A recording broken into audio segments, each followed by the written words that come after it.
Welcome back, guys. The boy Abrante, the creator. You are live on the Madman podcast.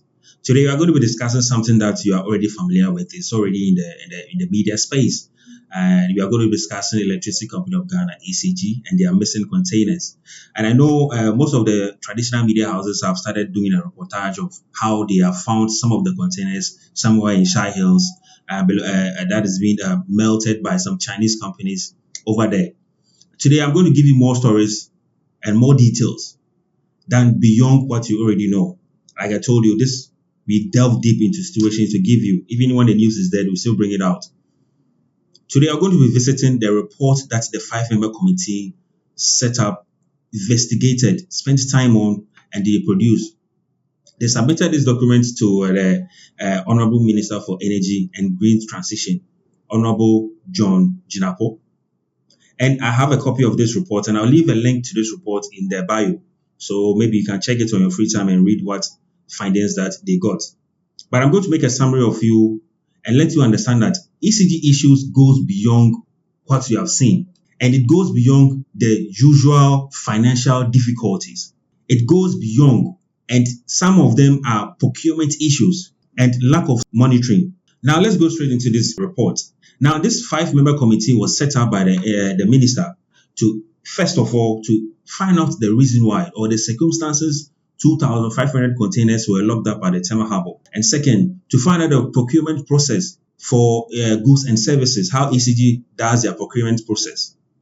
And this was the approach that the committee was supposed to go by. First of all, they were supposed to interview all the directors and all the contracts that they have submitted.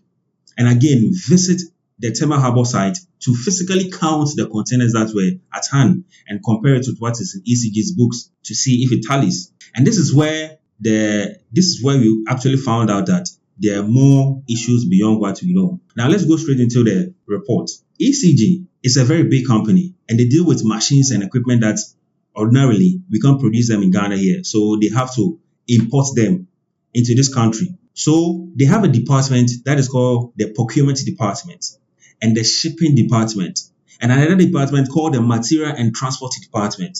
Now I'll break down to you for you to understand. Bear with me. Just follow me along as we go on this stretch. The shipping department is responsible anytime the procurement department make a purchase somewhere around outside the country. So they are responsible for bringing the item into the country and clearing it. And the material and transport unit is the one in charge of from the harbor to wherever E.C.G warehouse that the item is supposed to go. Now, this shipping department, the infinite wisdom of the management of E.C.G, they created an account called the shipping account. And this account was supposed to serve as a fund used to clear E.C.G goods anytime it comes to the harbor, because E.C.G are always making orders. So this account was set up, and they agreed that every week they are going to put 5 million Ghana cedis into this account so that there will be enough money for E.C.G to clear their goods anytime the goods come to the Tema Harbour or any harbour, as a matter of fact. In 2022, the management decided to stop putting money into this fund. The material and transport department notified management and told them that our goods are starting to pile up at the Tema Harbour, so we need funds to go and clear these goods before it worsens. And as usual, management told them that there are no funds. That's usual rhetorics. But they realized that the issue became worse when 2,500 containers was piled up at the Tema Harbour. This committee, during their investigation, went to the Tema Harbour to actually count the items that were there. And the physical items that they actually concluded that E.C.G had.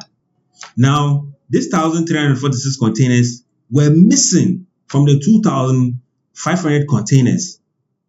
Now, we needed to find out where these containers have gone and under which circumstances these containers were missing. Now, let's go back to E.C.G. An interesting twist, in 2023, E.C.G decided to scrap their procurement department and merge it with premises and estate department. Now, the procurement department became part of the premises and estate department of E.C.G. And so it was during this era that the director at that time admitted that E.C.G overspent their budget when it comes to procurement. They exceeded their budget. They brought in more goods than they usually need. Here's the sweetness in the pudding. When the situation got worse, E.C.G needed to clear their goods because we started having issues of light out here and there. Kumasi people were experiencing light out every day. Even some parts of Accra were experiencing light out. Now, some of these containers contain cables, conductors, transformers that could be needed or that could be used to solve this kind of issues of doomsor that is popularly known. Now, E.C.G contracted two companies, and this is where the irony is.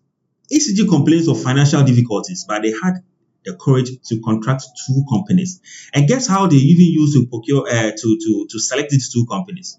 It was sole sourcing.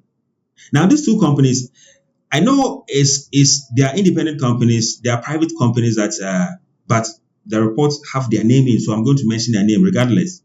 The first company is called Mint Logistics, and the second company is called Dawad Bond Limited. Now, these two companies were taxed by E.C.G to go and clear their containers for them. Now, let's start with Mint. Mint was asked, or when they were signing the contract with E.C.G, in the contract, E.C.G told them that they were supposed to clear 1,110 containers for them. And Mint also charged them that for each container that they clear, regardless of the content of what is inside this 40-footer container, they were going to charge 160,000 Ghana cedis. Now, 160,000 Ghana cedis times 1,110 containers, and this is going to give you 77 million.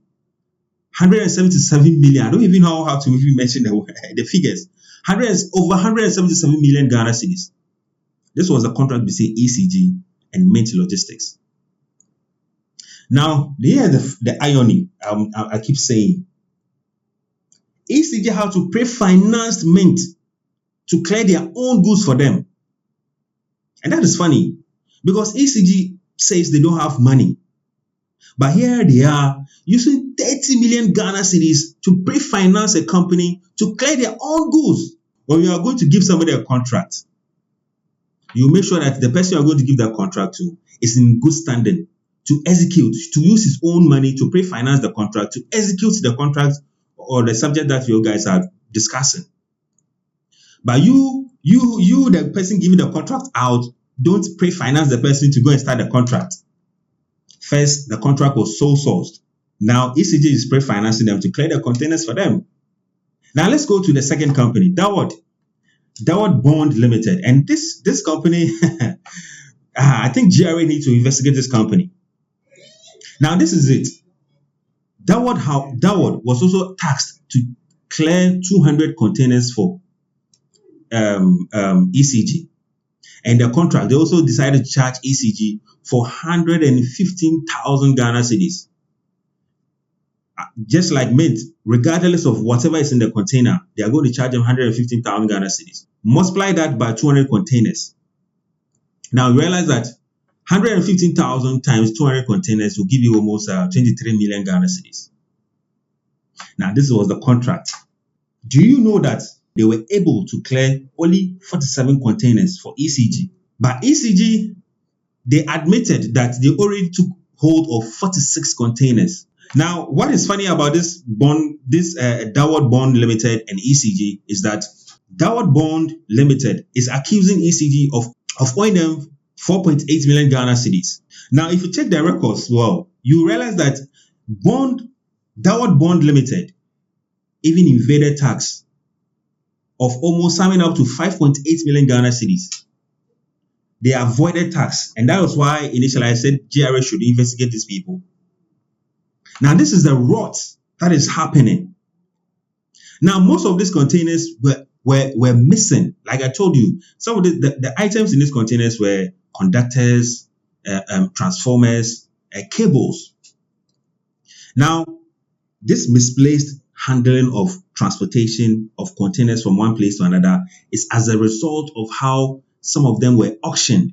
Some of them were auctioned for some Chinese companies and Indian companies to come and buy, for them to also go and melt them at their warehouses. Particular company, their dealings was shady. When they took hold of the E.C.G items, they realized that this has a brand of E.C.G on it.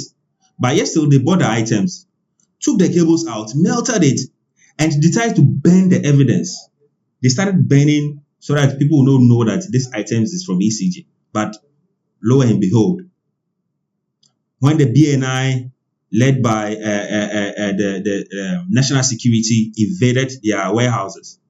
They realized that yes, these are some of the missing containers that the ECG, the committee was talking about. Now, ECG mode of payment was another issue. A company called Haptel took hold of ECG. I don't remember. I don't know if you remember. There was a time ago that ECG payment software was hacked, and Haptel took over. And up till now, Haptel is still handling this. And I know they still investigated that contract as well because there are some fishy things that is happening there. And I'm going to keep you up to date. Stay tuned. It's your boy Abrante the Creator, and thank you for watching. As usual, like, comment, and share. Express your opinion in the comment section. Let us have a good discussion.